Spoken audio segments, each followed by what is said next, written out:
The Velveteen Rabbit. A soft and fluffy Velveteen Rabbit lived in a toy box in a boy's room. Each day, the boy opened the toy box and picked up the Velveteen Rabbit. The Velveteen Rabbit felt as happy as the boy.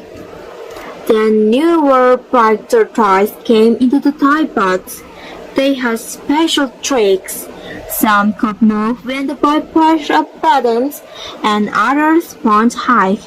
The Velveteen Rabbit had no special tricks or buttons. After a while, the boy started to choose the other new toys. At night, when the toys were back in the toy box, the other toys talked with pride about the fine things they could do. The Velveteen Rabbit was quiet. There was not much to say. The only other toy in the toy box that was soft and fluffy like the Velveteen Rabbit and could not do any fancy tricks was Cowboy Horse. Cowboy Horse was old and most of his fur was worn away. Cowboy Horse said to the Velveteen Rabbit, "Do not listen to the rest of them. Soft toys like us are really the lucky ones. We get loved the most. And when soft toys get love enough, we can become real." "What do you mean real?" said the Velveteen Rabbit. "Being real is the best," said Cowboy Horse. "You can move when you want. When you are real, you are loved, you can show love back." One day, Nana, who took care of the boy, flew open the lid of the toy box. She said in a busy tone, "Oh dear, the walking dog is missing. I must find something else for the boy." In a second, the Velveteen Rabbit was brought down onto the bed with the boy. This began another happy time for Velveteen Rabbit.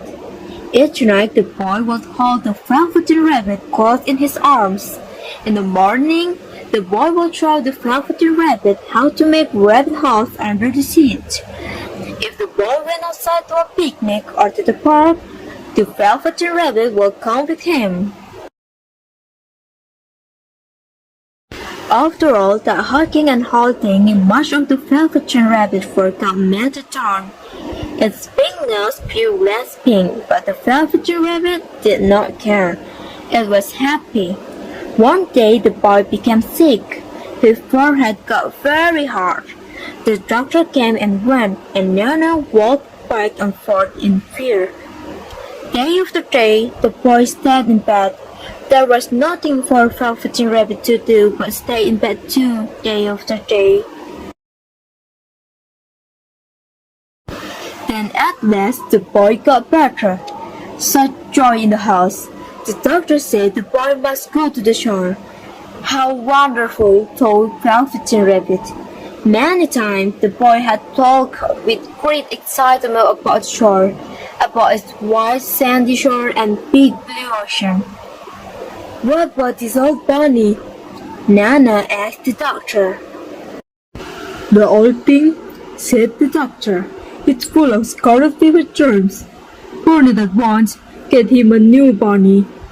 The Velveteen Rabbit was thrown into a sack along with the boy's bedsheet and old clothes and a lot of junk. The sack was carried to the backyard. The gardener was told to burn the whole thing. But the gardener was too busy picking the beans and peas before nightfall, so he left the sack behind. "I will take care of it tomorrow," he said. The sack was not tied at the top, and the Velveteen Rabbit fell out. The next day, when the gardener picked up the sack to take it away to be burned, the Velveteen Rabbit was not in it. Then it started to rain. The Velveteen Rabbit felt sad, so far away from the boy. Never again to be nice and cozy inside together, and no soaking wet too. A tear fell from Velveteen Rabbit's eye over his cheek. It popped onto the crotch. All at once, at the spot where the tear fell, a flower grew up. The bud of the flower opened. Inside was a tiny fairy. "Little rabbit," said the fairy, "do you know who I am?" "So I know you," said the Velveteen Rabbit. "I'm the fairy that takes care of toys that are well loved," said the fairy. By then, the Velveteen Rabbit was shabby and frayed. The boy had love of all of its whiskers. The pink lining in theirs had worn into a light gray. Its dark brown spots, once fresh and bright, were now faded and hard to see. "It is time for me to make you real," said the fairy. "I think I remember real," said Velveteen Rabbit. What was it that Cowboy Horse had said? "Oh yeah, when you are real, you move when you want to move. If you are loved, you can love back." With 1/3 of the fairy fan, the Velveteen Rabbit felt different. Thickly, all of a sudden, its two legs that had always been sewn together tight could move apart. A fly landed on Velveteen Rabbit's head. It was itchy and as quick as a wink. The foot was up at the Velveteen Rabbit's head to shake it away. "So this is being real. I can move when I want to move." "I will show you some new friends," said the fairy. And the fairy took the Velveteen Rabbit to where several rabbits ran and hop about. Soon they were all great friends. Time went by. The boy came back from the shore, all better now. One day, the boy went to the backyard to play. From the trees nearby, a few rabbits hopped out.